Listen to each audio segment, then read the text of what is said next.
Friends, आज का video सभी राइटर्स के लिए बहुत इंपॉर्टेंट है। आज की वीडियो में मैं आप लोगों को स्क्रिप्ट रजिस्ट्रेशन से रिलेटेड कुछ बातें बताऊंगा जो आपके लिए जानना बहुत ज़रूरी है।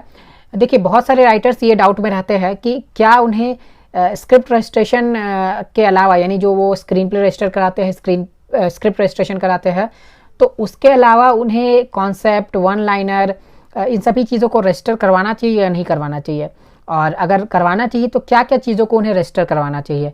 क्या टैगलाइन, लॉगलाइन, इन सभी को रजिस्टर कराना चाहिए। तो ये सभी जो क्वेश्चंस है राइटर्स के मन में जो आते हैं, उनका जवाब आज इस वीडियो में मैं आप लोगों को दूंगा। तो चलिए शुरू करते हैं आज का वीडियो। हाय फ्रेंड्स, मैं हूं आकाश रजक और आप देख रहे हैं आरएस फिल्म्स प्रोडक्शंस। फ्रेंड्स, अगर आप हमारे चैनल पर नए हैं तो इसे सब्सक्राइब जरूर कर लीजिए और बेल आइकन को दबाकर ऑल पर सेलेक्ट कर लीजिए ताकि हमारी वीडियोस की सभी अपडेट्स आपको रेगुलर मिलती रहे। और आप मुझे इंस्टाग्राम पर भी फॉलो कर सकते हैं। मेरी इंस्टाग्राम आईडी की लिंक आपको इस वीडियो के डिस्क्रिप्शन में मिल जाएगी। देखिए फ्रेंड्स, होता क्या है कि जब आप स्क्रिप्ट रजिस्ट्रेशन की बात करें तो बहुत सारे राइटर्स ये सोचते हैं कि स्क्रिप्ट जो है, जो मेन स्क्रिप्ट होती है, उसे वो लोग रजिस्टर करा लेते हैं और सोचते हैं कि काम हो गया, ख़त्म। लेकिन ऐसा नहीं है। आपको अपने स्क्रिप्ट के साथ साथ अपने स्क्रिप्ट का कॉन्सेप्ट और उसका वन लाइनर स्टोरी, अगर आपने सिनॉप्सिस लिखा है तो सिनॉप्सिस को भी आपको रजिस्टर कराना चाहिए, और स्टोरी, ये सभी चीज़ों को आपको रजिस्टर कराना चाहिए। और ऐसा मैं आपको क्यों बोल रहा हूँ, ये आप समझ लीजिए। मान लीजिए कि कहीं पर कोई दो फिल्में बन रही है और दो फिल्में कुछ अनजान बना रहे हैं, दो लोग एक दूसरे को जानते नहीं, लेकिन वो लोग बना रहे हैं, सेम कॉन्सेप्ट पर बना रहे हैं। तो हो सकता है कभी कभी कि उनके स्क्रीन प्ले में कोई चीज़ जो है वो मैच हो जाए, लेकिन उनके कॉन्सेप्ट में वो चीज़ मैच नहीं होगी। होता है ऐसा बहुत बार कि कॉन्सेप्ट भी मैच हो जाती है और स्क्रीन प्ले मैच नहीं होता है। और कई बार ऐसा होता है कि स्क्रीन प्ले का कोई पार्ट मैच हो जाता है पर कॉन्सेप्ट मैच नहीं होता है। तो इसीलिए अलग अलग जो स्टेजेस है, यानी स्क्रिप्ट की जो डेवलपमेंटल स्टेजेस है, सभी स्टेजेस में उसे रजिस्टर कराते चलना चाहिए, ताकि अगर किसी भी स्टेज में उसकी किसी भी और स्क्रिप्ट के साथ समानता होती है तो फिर ऐसा भी हो जाता है कि आगे के स्टेजेस में समानताएं नहीं होती है।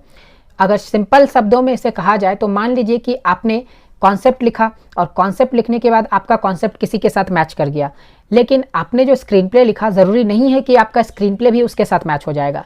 या फिर आपने स्क्रीन प्ले लिखा, आपका स्क्रीन प्ले लगभग उसके साथ मैच कर गया, लेकिन ज़रूरी नहीं है कि आपका कॉन्सेप्ट उसके साथ मैच कर जाएगा।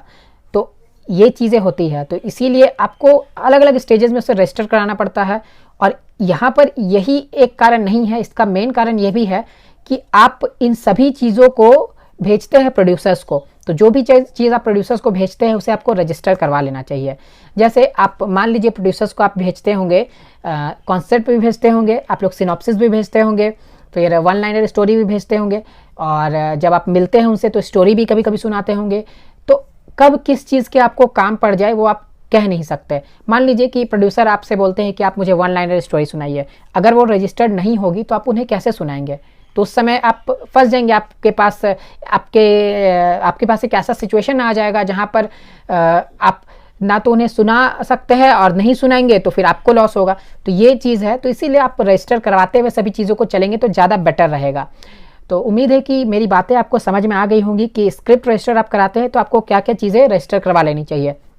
अब कुछ राइटर्स को ये भी डाउट रहता है कि टैगलाइन होती है, लॉगलाइन होती है, प्रेमाइस होती है, क्या ये सभी चीज़ों को रजिस्टर कराना चाहिए? देखिए, अगर आप एडिशनल सेफ्टी लेना चाहते हैं तो आप करा लेंगे तो ठीक रहेगा, लेकिन अगर आप नहीं भी कराना चाहते हैं तो टैगलाइन, लॉगलाइन, प्रेमाइस, ये सभी चीज़ों को रजिस्टर कराना ज़रूरी नहीं है।